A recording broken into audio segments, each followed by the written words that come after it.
Chinese बहू। Chinese बहू हमारी याद तो है ना आपको? भूले तो नहीं ना? हाँ भाई, थोड़ी देर में ही सही, लेकिन चाइनीज बहू की कहानी आ ही गई। क्या हो रहा है ये देश में? चाइना ने तो आतंक ही मचा रखा है। अरे क्या हो गया? क्यों चाइना को कोसता रहता है? भूल मत, तेरी ससुराल चाइना की ही है।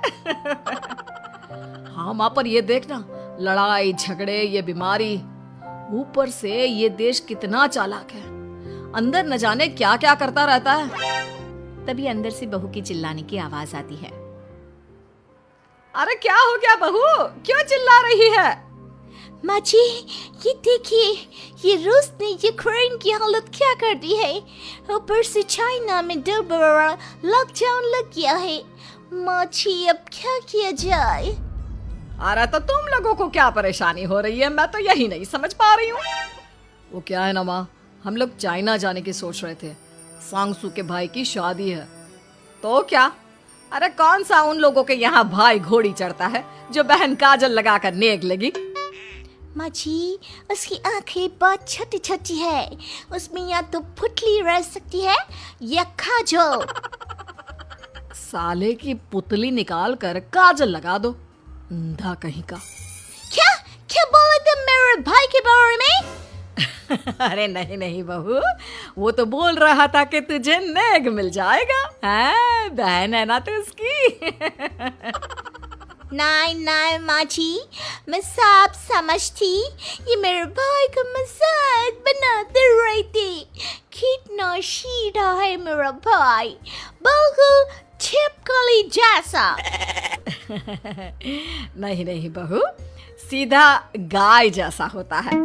सही पकड़े हैं माँ जी। हाँ, तो मेरे भाई की शादी है, मैं चाइना जरूर जाऊंगी। तभी एक पड़ोसन आ जाती है। अरे नहीं नहीं बहू, तू कहीं ना जा। हम लोगों का मन कैसे लगेगा तेरे बिना?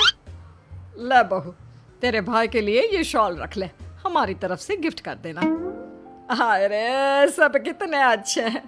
मेरी चाइनीज बहू को कितने प्यार से तुम लोगों ने एक्सेप्ट कर लिया। सच में बड़ी भाग्यशाली हूँ मैं।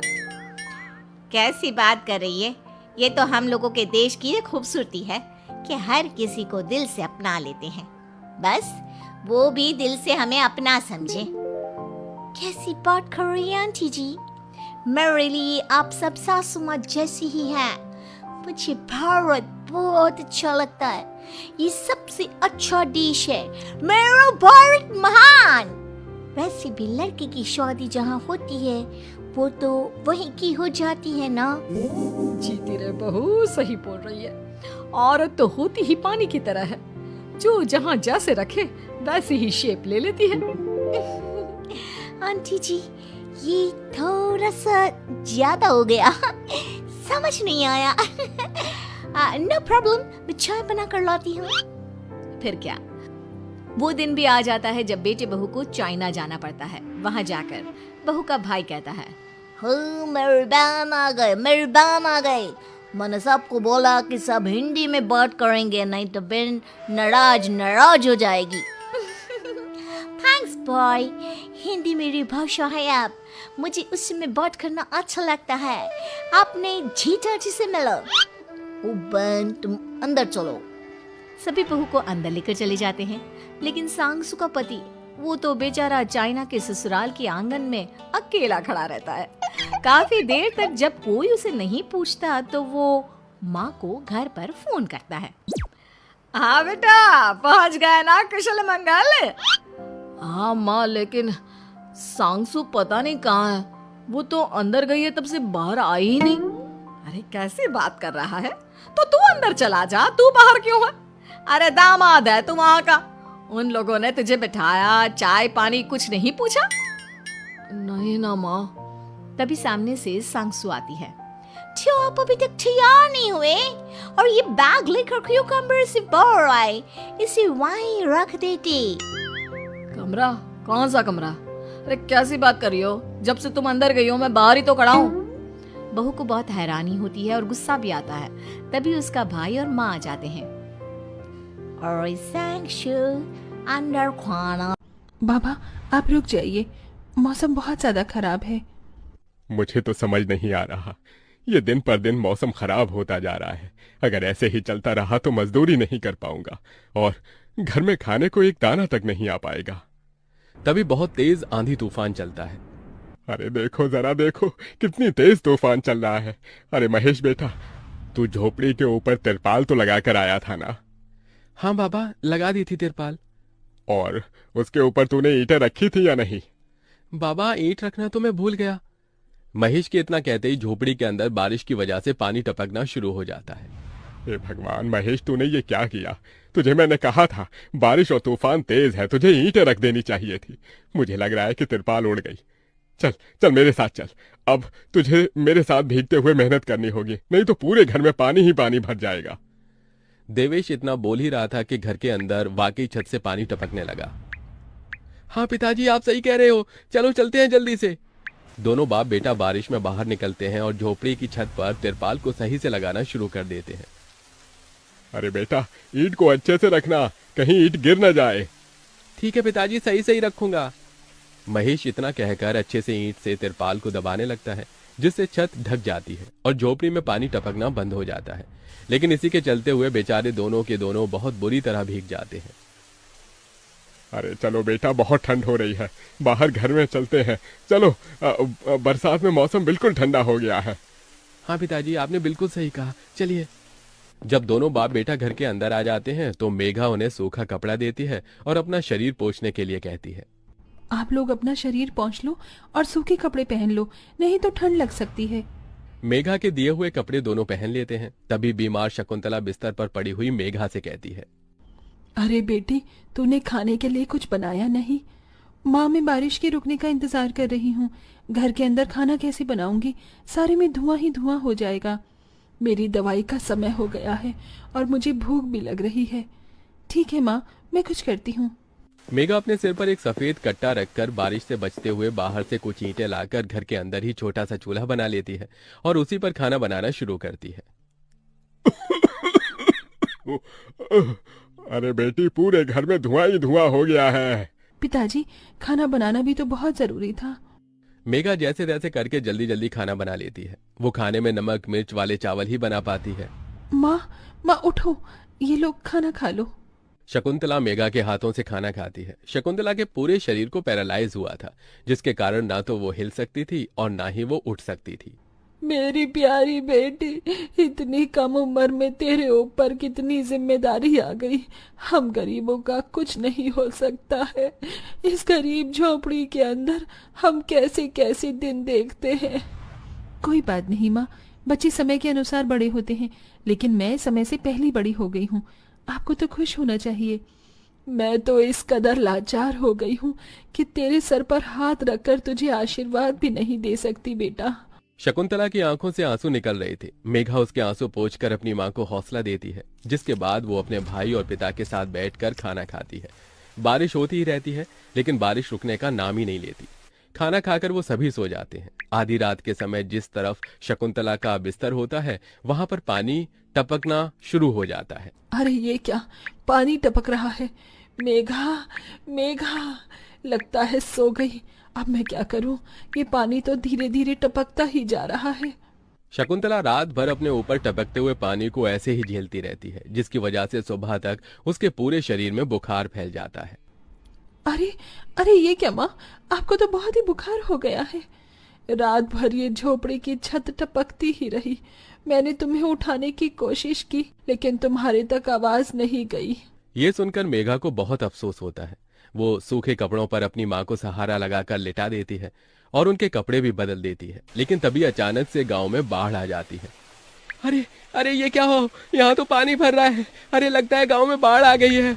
अरे हम लोग क्या करें? अरे बेटा महेश, अरे भाई, अपनी माँ को कंधे पर उठा, नहीं तो हम सभी बह जाएंगे। अरे पानी में कोई जुगाड़ करता हूँ बेटा। देवेश फौरन घर के बाहर जाता है। जहां वो आसपास देखता है, उसे एक रेडी दिखाई देती है। देवेश उसे लेकर आता है, जिस पर शकुंतला को लिटा देता है। अरे चारों तरफ पानी ही पानी हो रहा है, हमें अब यहाँ से जाना होगा, नहीं तो पानी में हम डूब जाएंगे। तभी अचानक से उनकी झोपड़ी पानी में डूबकर बह जाती है। हमारी बहू बनी ड्राइवर सीमा की साड़ी रवि से होती है। रवि को नशे की बुरी लत लगी होती है। एक दिन अरे माँ, मेरा एक साइड का शरीर काम नहीं कर रहा है, मैं आज खेतों में कैसे जाऊंगा? अरे बेटा, ऐसा ना बोल, तेरे पापा के जाने के बाद से तू ही घर चलाने का सहारा है। मैं डॉक्टर को बुला लाती हूँ। देखिए बहन जी, रोहन के शरीर के एक साइड में लकवा है, अब वो कभी ट्रैक्टर नहीं चला पाएगा। घर में मंहूसियत का माहौल हो जाता है। लीजिए माँ जी, रोटी खा लीजिए। अरे बेटा, मुझे तो भविष्य की चिंता हो रही है। मेरा एक ही बेटा है और वो भी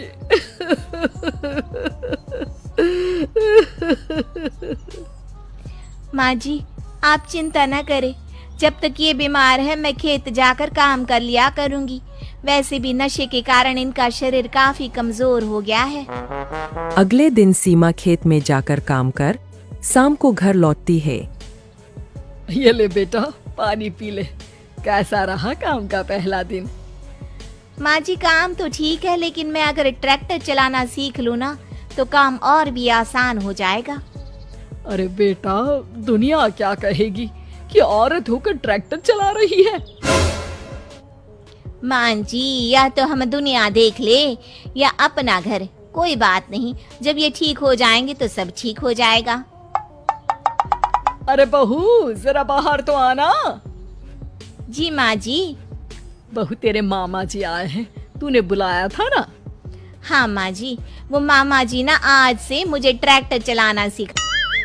सीमा मामाजी से ट्रैक्टर चलाना सीखती है। वो मन लगाकर खेतों में काम करती है। और एक दिन माँ जी, पता है इस बार पूरे गांव में सबसे ज्यादा फसल का उत्पादन हमारे खेतों में हुआ है। इस साल तो खूब पैसे आएंगे। हाँ। सास खुश नहीं होती है, वो चुपचाप वहाँ से जाने लगती है। तभी सीमा उसे रोक लेती है। क्या हुआ माँ जी, आपको खुशी नहीं हुई? बेटा, आज डॉक्टर साहब बोल रहे थे कि रोहन के ठीक होने के लिए 5 लाख रुपए की जरूरत है। समझ नहीं आ रहा क्या करूं। सीमा शांत हो जाती है। अगले दिन सास सीमा के पास आती है। बेटा, ये मेरे गहने हैं, इसे अपने गहनों के साथ जोड़कर सुनार को दिया। जितने पैसे हो ले आ, डॉक्टर को आज ही देने हैं। सीमा अपने गहने और सास के गहनों को लेकर दुकान में बेचकर पैसे लेकर घर आ जाती है। माँ जी, सिर्फ 3 लाख रुपए का ही इंतजाम हो पाया है, बाकी के पैसे कैसे आएंगे? बेटा, अब तो एक ही चारा है, हमें जमीन भी बेचनी पड़ेगी। माँ, खेत बेच देंगे तो खाएंगे क्या? अरे बेटा, कोई दूसरा चारा भी तो नहीं है। रोहन ठीक हो जाए तो वो मेहनत करके इससे भी बड़ी जमीन ले लेगा। सास बहू मिलकर खेत भी बेच देते हैं। अब पूरे पैसे लेकर सास डॉक्टर के पास जाती है। डॉक्टर साहब, ये लीजिए सारे पैसे, बस किसी तरह मेरे बेटे को ठीक कर दीजिए। आपका बेटा ठीक तो हो जाएगा, लेकिन 6 महीने का समय लगेगा। सास बहू सोच में पड़ जाते हैं कि अब तो कोई जारिया भी नहीं रहा जहाँ से उन लोगों की कमाई हो। अब कमाएंगे नहीं तो खाएंगे क्या? माँ जी, मेरे माता पिता ने लड़की होने के कारण मुझे ज्यादा पढ़ाया लिखाया नहीं, लेकिन ट्रैक्टर चलाना सीखकर मैं कुछ काम करने के लायक तो हो ही गई हूँ। अरे बेटा, ट्रैक्टर अब कहाँ चलाएगी, खेत तो बिक गए हैं। माँ जी, मैं किसी और के खेतों में दिहाड़ी में काम कर लूंगी, कुछ तो पैसे आएंगे ही ना।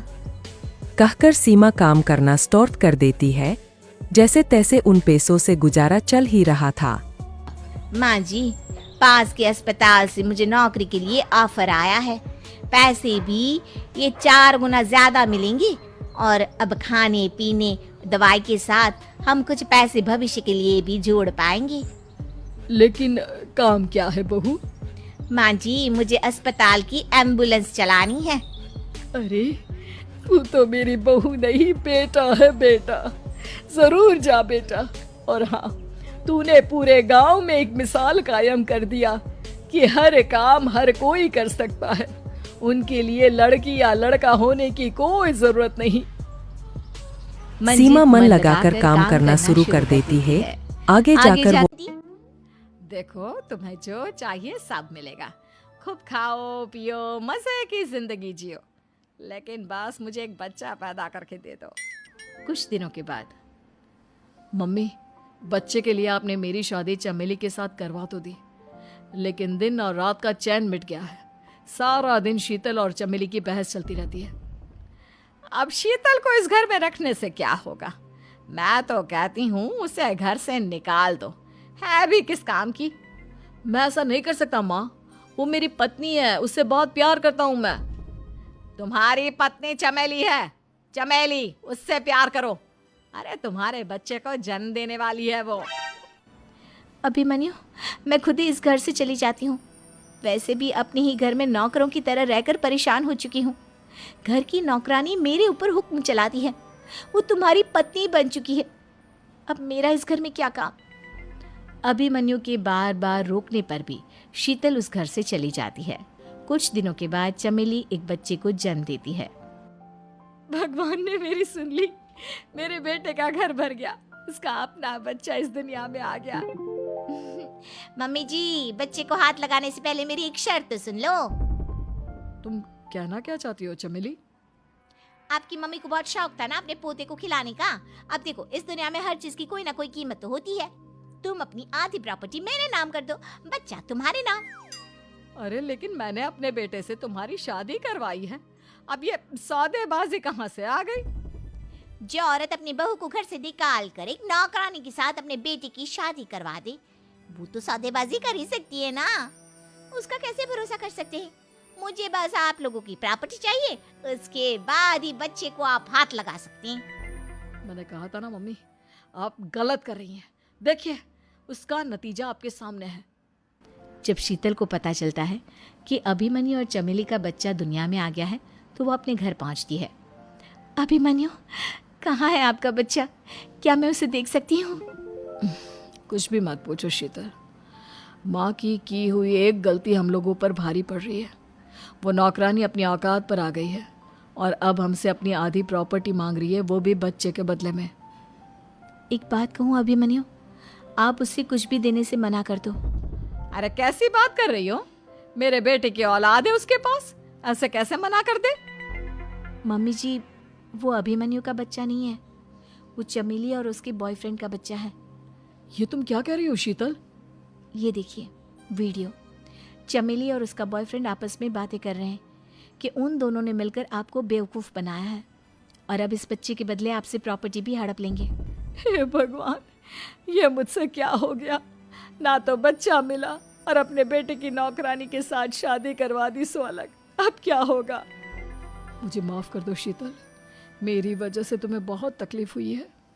अभिमन्यु, मैंने कहा ना, उस नौकरानी को उसके बच्चे सहित इस घर से बाहर निकाल दो। लगता है मेरे अभिमन्यु का बाप बनने का सपना अधूरा ही रह जाएगा। अभिमन्यु, अपनी मम्मी से कहो कि परेशान ना हो। आपको याद है एक बार हम एक IVF सेंटर गए थे, मैंने फिर से वहाँ जाकर बात की थी और आपको पता है इस बार मैं प्रेग्नेंट हूँ, क्योंकि हमने वहाँ पर प्रोसीजर करवाया था जिसकी वजह से मैं प्रेग्नेंट हो गई थी और इस बात का पता मुझे बस कुछ महीने पहले ही लगा है। हमारा बच्चा इस दुनिया में आने वाला है अभिमन्यु। मुझे माफ कर दो शीतल बहू, मुझसे बहुत बड़ी गलती हो गई। कोई बात नहीं माँ, लेकिन अब हमें उस धोखेबाज नौकरानी को इस घर से बाहर निकालना है और इस घर की मालकिन को वापस घर लाना है, वो भी अपने बच्चे के साथ।